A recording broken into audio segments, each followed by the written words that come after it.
5 different times they asked him if some version of the question, did Donald Trump win the 2020 election? He refused to answer it.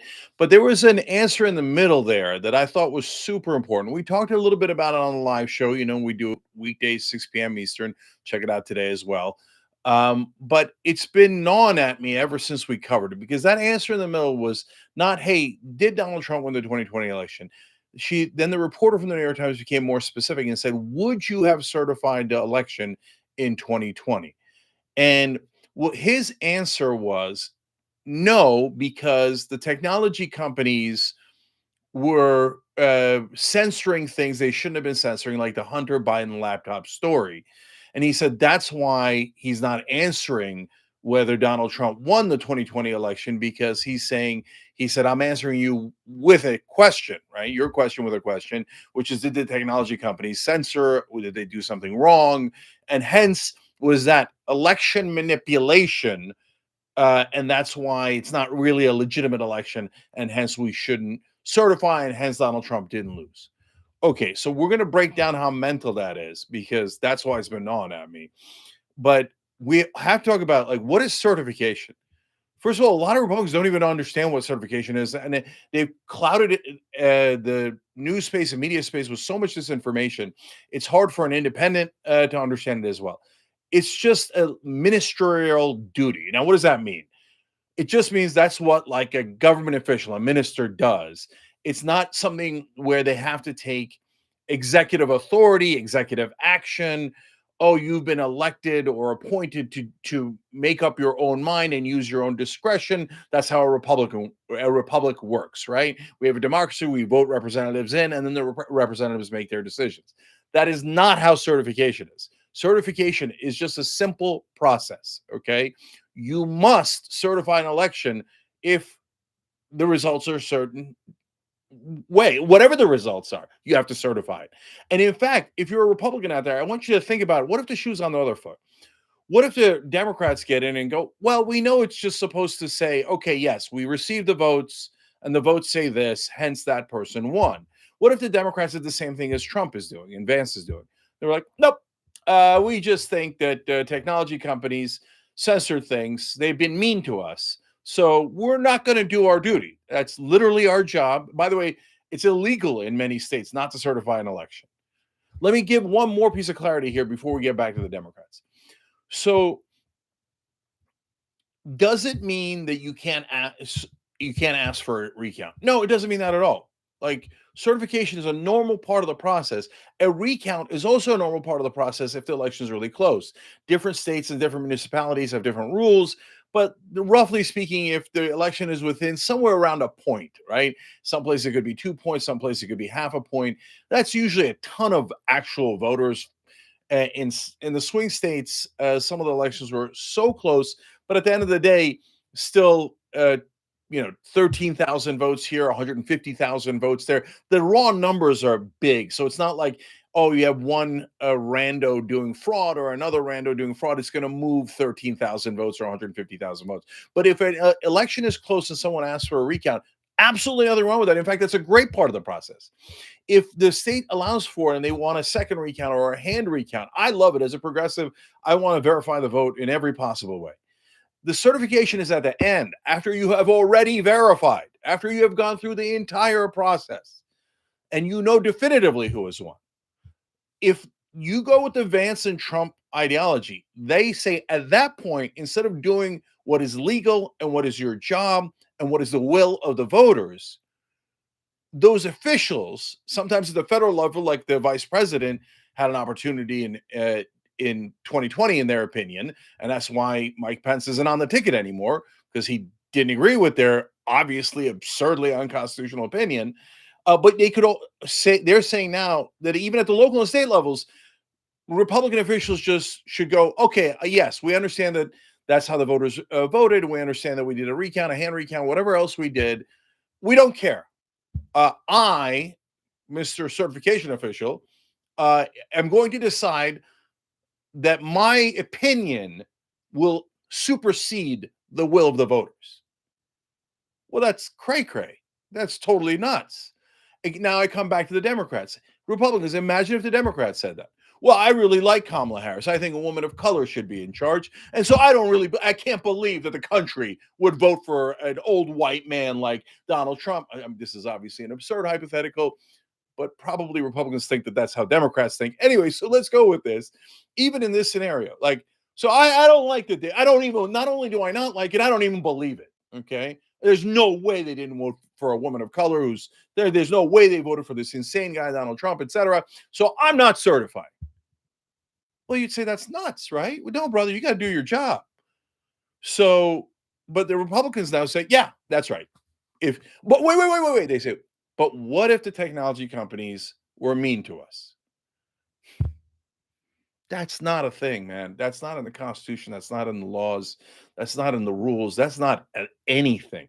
So here, I'll give you a great example. Again, reverse it, shoe on the other foot. Because we try super hard to be fair, guys. Everybody's got biases, everybody's got perspectives, but we're trying to tell you the truth, okay? And this is rock solid law that is not disputable. This is not the thing you're supposed to dispute. You're supposed to dispute who won. No problem. Great, right? You're supposed to try to win over those votes. But after you lost, you're not supposed to cry. There's no crying in politics after you lost. But now it's so weird that the Republicans who think that they're alphas and we're more male and all this stuff, we're tough guys. They're like, no. If you lose an election, you should just start crying. And you should just keep on crying and try to have the last guy in the process change the will of the voters because he doesn't like what the tech companies did. Okay, well, how do we decide if what the tech companies did is wrong? So, for example, here's a giant tech platform, X, and they're talking about the same kind of platforms. The Republicans say Meta and X. In the 2020 election, they didn't like them. You could say they censored. You could say that they were biased against them. You could say they were mean to them. You could frame it any way you like. But they say we don't like what the tech companies did. By God, if people found out that Hunter Biden was a drug addict, they would have obviously voted for Donald Trump. Why they think that? That's a different question, different debate, etc. Okay, and we all already knew that Hunter Biden was a drug addict. Okay, anyways, I don't want to get into the substance of it because my point is that the substance is irrelevant. Because let me flip it. In this election cycle, Ken Klippenstein broke a story. He used to work for the Young Turks, great investigative reporter. Now has his own Substack. Check it out, where he showed not only did X censor his story about JD Vance and the Oppo research file that the Trump team had put together about him, was that did he get that information from someone who might have hacked it? Maybe. I don't know. I'm not in that business. Okay. We didn't report on the details of it, but he did. Okay. And so was it hacked? Is hacking okay? For example, the Russians hacked Hillary Clinton's emails and then the press completely used it. So Hillary Clinton back in 2016 could have said, that's unfair. That's totally unfair. The tech companies, they released that and they shouldn't have released that. So there was unfairness to me. So don't certify. That's it. I won. But wait, sister, how do we determine you won when you lost? You lost the Electoral College. Now you're saying that the tech companies shouldn't have done something.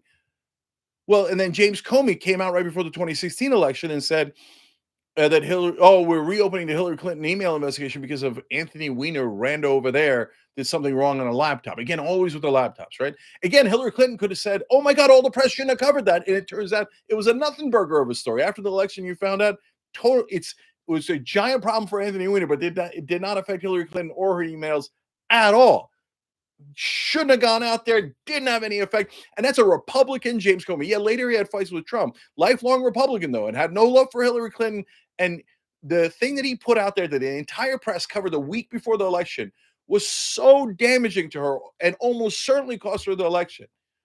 So should they not have certified the Democrats in that were in charge? Of course not. Because it doesn't matter that it was unfair. It doesn't matter that media companies made a decision you don't agree with. That has nothing to do with the certification. So let me give you, so come back to today and give you last two examples here. So Kamala Harris right now could say, well, Ken Klippenstein's story is being censored on X. One thing he left out that was unredacted, well, maybe you could make a case around that. But by the way, Republicans would say, nope, censorship is censorship. We're free speech absolutists, in which case you're 100% on Ken Klippenstein's side.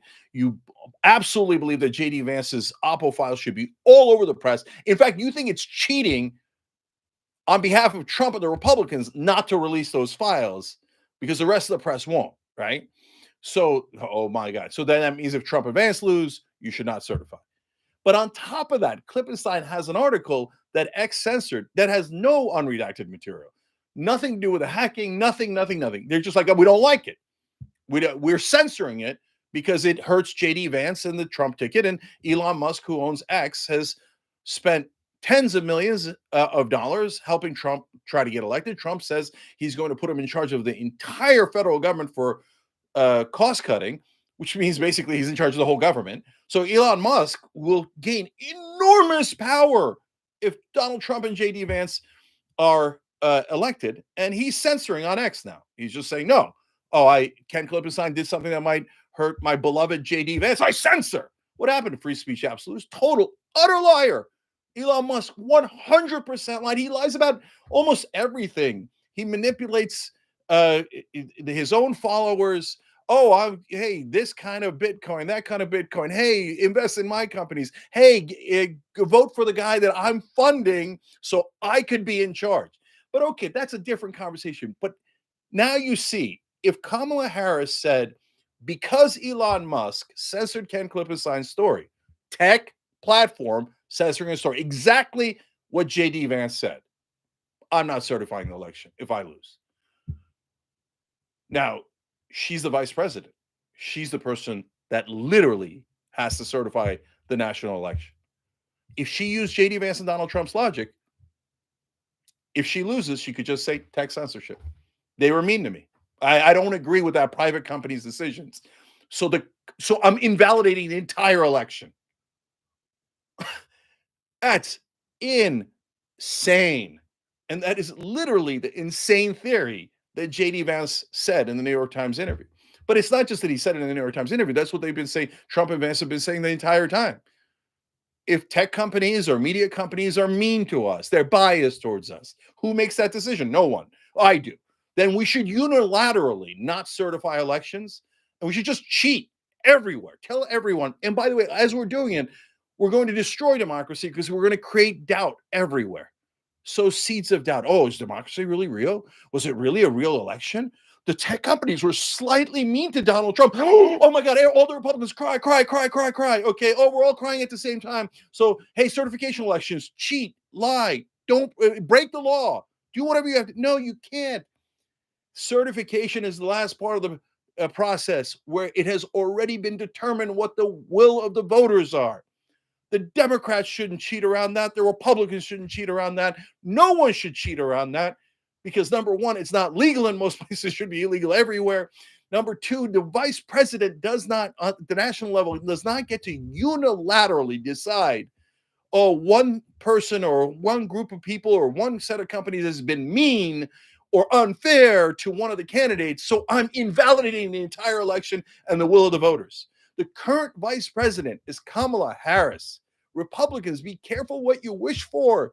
Saying that we should give that kind of massive power to a person who's simply supposed to validate the numbers and go, yes, that is correct. There was these votes did come in. There was a recount. That was the actual result. That is their only job. Instead, to say that they should have this enormous authority to upend all elections just because they think, and only they think, that it was not fair. Well, if you ask for that, you're going to give Kamala Harris nearly infinite power. That is not how the law works. That is crazy. Let's get back to rational thinking. Let's get back to democracy. So, and if look, so now then you know my perspective, which is that if you're in the camp where you're saying I don't care if you're Republican or Democrat. Yes, right now almost exclusively done by Republicans. But if the Democrats turned around, I would be 100% against them doing this too. If you say elections shouldn't count and then there should be one quasi king certifier at the end, and whatever his opinion is the final authority, well, then you don't understand the laws of this country and you don't understand the Constitution. And that's just, it's unconstitutional. And frankly, it's un-American. That's not how we do things around here. And so if that's the country you want to live in, that's not this one. Okay. So I don't want to keep the current system of donations to politicians, etc. I don't want to keep the corruption. I don't want to keep the things that are wrong with the system. But that doesn't mean you change the core of the system, the core of the Constitution and our laws that have served us so well for hundreds of years. So please, let's get back to sanity here and make sure that we certify the elections in exactly the way we're supposed to and not leave it up to any one person at the end. By the way, do you know that's already happened in 3 different counties? People tried to not certify an election. And of course, it was overturned because that's not a thing. That's not a thing where one person says all the other votes are invalid, only my vote counts. And Republicans, please, if Trump and Vance are trying to get you to think that way, you guys are, a lot of MAGA thinks they're populist. Can you stand up to your own leaders and stand up for this country and our laws and our Constitution? That's all I'm asking for.